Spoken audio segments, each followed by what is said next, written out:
السلام علیکم ورحمۃ اللہ وبرکاتہ۔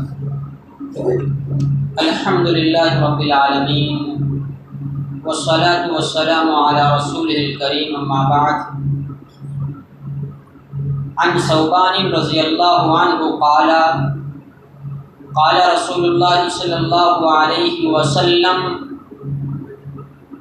من تکفل لی الا يسأل الناس شیئا وأتكفل له بالجنة فقلت أنا فكان لا يسأل أحدا شيئا۔ رواہ ابو داود۔ محترم حاضرین، دین اسلام نے حصول معاش کے لیے، حصول رزق کے لیے، روزی روٹی کمانے کے لیے محنت کرنے، کوشش کرنے اور دوڑ بھاگ کرنے کا حکم دیا ہے، اور جو حصول معاش کے لیے محنت کرتا ہے، کوشش کرتا ہے، دوڑ دھوپ کرتا ہے، اس کو اسلام نے دنیا دار نہیں سمجھا ہے، جیسا کہ بعض لوگ اس کو دنیا دار سمجھتے ہیں۔ اور رزق کے لیے محنت کرنا، کوشش کرنا، دوڑ بھاگ کرنا، یہ زہد و تقویٰ کے خلاف بھی نہیں ہے، جیسا کہ بعض لوگ سمجھتے ہیں کہ جو آدمی دن رات پیسے کمانے کے لیے دن رات دوڑ بھاگ کرتا ہے، محنت کرتا ہے، کوشش کرتا ہے، اسے زہد و تقویٰ کے خلاف سمجھتے ہیں۔ یہ بات درست نہیں ہے۔ جو لوگ مانگتے نہیں ہیں، اسلام نے اس کی بڑی فضیلت بیان کی ہے، نہ مانگنے کی مذمت بیان کی ہے کہ انسان مانگے نہ، اور جو نہیں مانگتا ہے اس کی فضیلت یہ بیان کی گئی کہ ابھی جو حدیث آپ کے سامنے پڑھی گئی، ثوبان رضی اللہ تعالیٰ عنہ راوی حدیث ہیں، یہ کہتے ہیں کہ اللہ کے نبی صلی اللہ علیہ وسلم نے کہا: من تکفل لی الا یسأل الناس شیئا۔ کون ایسا آدمی ہے جو مجھے اس بات کی ضمانت دے، ضمانت کا تو گارنٹی، کون ایسا آدمی ہے جو مجھے اس بات کی ضمانت دے کہ میں کسی سے نہیں مانگوں گا؟ کون ایسا آدمی ہے جو مجھے اس بات کی گارنٹی دے کہ میں کسی سے کچھ نہیں مانگوں گا؟ تو جو مجھے اس بات کی ضمانت دے گا، میں اسے جنت کی ضمانت دوں گا۔ جو مجھے اس بات کی گارنٹی دے گا کہ وہ اپنی زندگی میں کسی سے کچھ بھی مانگے گا نہیں، تو میں اسے قیامت کے دن جنت کی گارنٹی دوں گا۔ تو ثوبان رضی اللہ تعالیٰ عنہ کہتے ہیں کہ انا یا رسول اللہ، اللہ کے نبی، میں آپ کو اس بات کی گارنٹی اور ضمانت دیتا ہوں کہ میں زندگی میں کبھی کسی سے کچھ مانگوں گا نہیں۔ تو حدیث میں آگے کے الفاظ یہ ہیں کہ فَكَانَ لَا يَسْأَلُ أَحَدًا شَيْئًا۔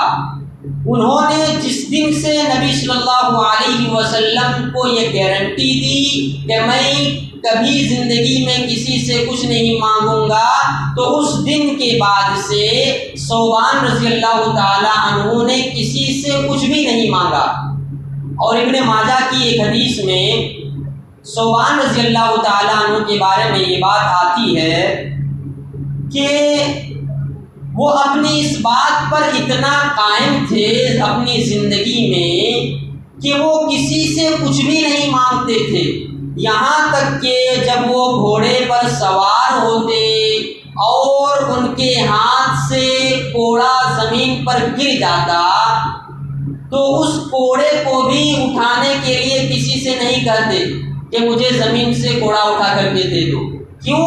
اس لیے کہ انہوں نے نبی صلی اللہ علیہ وسلم سے وعدہ کیا تھا کہ میں کبھی کسی سے کچھ نہیں مانگوں گا۔ اسی طریقے کی اور ایک حدیث ہے، اس میں اللہ کے نبی صلی اللہ علیہ وسلم کے پاس 7 8 یا 9 آدمی آتے ہیں۔ عوف بن مالک اشجعی رضی اللہ تعالیٰ عنہ کہتے ہیں کہ ہم نبی صلی اللہ علیہ وسلم کے پاس تھے 7 8 یا 9 آدمی، تو ہم سے اللہ کے نبی صلی اللہ علیہ وسلم نے کہا کہ الا تبایعون رسول اللہ، کیا تم اللہ کے رسول کے ہاتھ پر بیعت نہیں کرو گے؟ تو ہم پریشان ہو گئے کہ کچھ دن پہلے ہم اسلام لائے تھے، ہم نے اللہ کے رسول صلی اللہ علیہ وسلم کے ہاتھ میں بیعت کی تھی، پھر اور ایک مرتبہ اللہ کے نبی صلی اللہ علیہ وسلم کہہ رہے ہیں کہ کیا آپ لوگ میرے ہاتھ پر بیعت نہیں کریں گے؟ بہرحال آپ نے 3 مرتبہ ایسا کہا کہ کیا تم لوگ میرے ہاتھ پر بیعت نہیں کرو گے؟ تو ہم نے اپنا ہاتھ بیعت کے لیے آگے بڑھا دیا۔ تو اس وقت اللہ کے نبی صلی اللہ علیہ وسلم نے ہم سے جن باتوں پر بیعت لی ان میں سے یہ باتیں تھیں کہ تم ایک اللہ کی عبادت کرو گے، اس کے ساتھ کسی کو شریک نہیں کرو گے، تم سنو گے اور بات مانو گے، یعنی قرآن اور حدیث کی بات سنتے ہی اس پر عمل کرو گے۔ اور ایک بات پر اللہ کے نبی صلی اللہ علیہ وسلم نے ان سے بیعت لی جو کہ ان سے آہستہ سے کہا، اور وہ بات یہ تھی کہ لا تسألوا الناس شیئا، کہ تم اس بات پر بیعت کرو میرے ہاتھ پر کہ تم کبھی کسی سے کچھ مانگو گے نہیں۔ تو ان کے بارے میں بھی آتا ہے کہ جس دن سے انہوں نے نبی صلی اللہ علیہ وسلم کے ہاتھ میں اس بات پر بیعت کی کہ ہم کسی سے کچھ مانگیں گے نہیں، تو اس کے بعد سے انہوں نے بھی زندگی میں کبھی کسی سے مانگا نہیں، اور یہ بھی جب سواری پر سوار ہوتے اور ان کا کوڑا زمین پر گر جاتا تو یہ بھی کسی سے نہیں کہتے کہ میرا کوڑا زمین پر گر گیا ہے تم اسے اٹھا کر کے مجھے دے دو۔ اچھا، یہ نہ مانگنا یہ کوئی آسان کام نہیں ہے، یہ تقویٰ کا بہت اونچا درجہ ہے کہ انسان پکا یہ ارادہ کر لے کہ میں زندگی میں کسی سے نہیں مانگوں گا۔ یہ کوئی معمولی بات نہیں ہے کہ ایک آدمی یہ کہہ دے کہ میں زندگی میں کسی سے نہیں مانگوں گا اور وہ اس بات پر قائم رہے۔ اسی لیے اللہ کے نبی صلی اللہ علیہ وسلم نے آہستہ سے کان پر کہا کہ تم مجھے اس بات پر مجھ سے بیعت لو کہ تم کسی سے کچھ مانگو گے نہیں۔ اچھا، اسلام میں کچھ لوگ ایسے ہیں جنہیں مانگنے کی اجازت دی ہے۔ 3 قسم کے لوگ ایسے ہیں جن کو اسلام نے مانگنے کی اجازت دی ہے۔ قبیصہ بن مخارج رضی اللہ عنہ کہتے ہیں کہ ایک مرتبہ میں نے دیکھا کہ 2 آدمی آپس میں لڑ رہے تھے۔ میں ان کے پاس پہنچا اور کہا کہ تم آپس میں مت لڑو، تمہارا جو مسئلہ ہے لین دین کا میں اپنی جانب سے دے دوں گا تمہیں۔ میں یہ ان کو کہا اور میرے پاس دینے کے لیے کچھ نہیں تھا۔ میں نبی صلی اللہ علیہ وسلم کے پاس آیا اور نبی صلی اللہ علیہ وسلم کو کہا کہ میں نے ان دونوں کو اس بات کی گارنٹی دی ہے کہ میں تم دونوں کو دوں گا، تم جھگڑا نہ کرو۔ تو اللہ کے نبی صلی اللہ علیہ وسلم کہے کہ ٹھیک ہے رک جاؤ، تھوڑی دیر میں جب صدقہ آئے گا تو تم وہ مال لے کر کے چلے جانا اور جو تم نے وعدہ کیا ہے اس کو نبھا دینا۔ اس موقع پر اللہ کے نبی صلی اللہ علیہ وسلم نے قبیصہ بن مخارج سے کہا کہ ان المسألة لا تحل الا بثلاثہ، کہ 3 آدمی کے سوا کسی کے لیے مانگنا جائز نہیں ہے۔ ایک تو تمہارے جیسا آدمی جو ضمانت کسی کی لے لے، ضامن بن جائے کہ میں تمہارے جھگڑے کو یا پھر میں تمہارا یہ کام کر دوں گا تم یہ کام نہ کرو۔ اور دوسرا وہ آدمی جو کسی آفت میں مبتلا ہو جائے، چاہے وہ آسمانی آفت ہو یا زمینی آفت ہو۔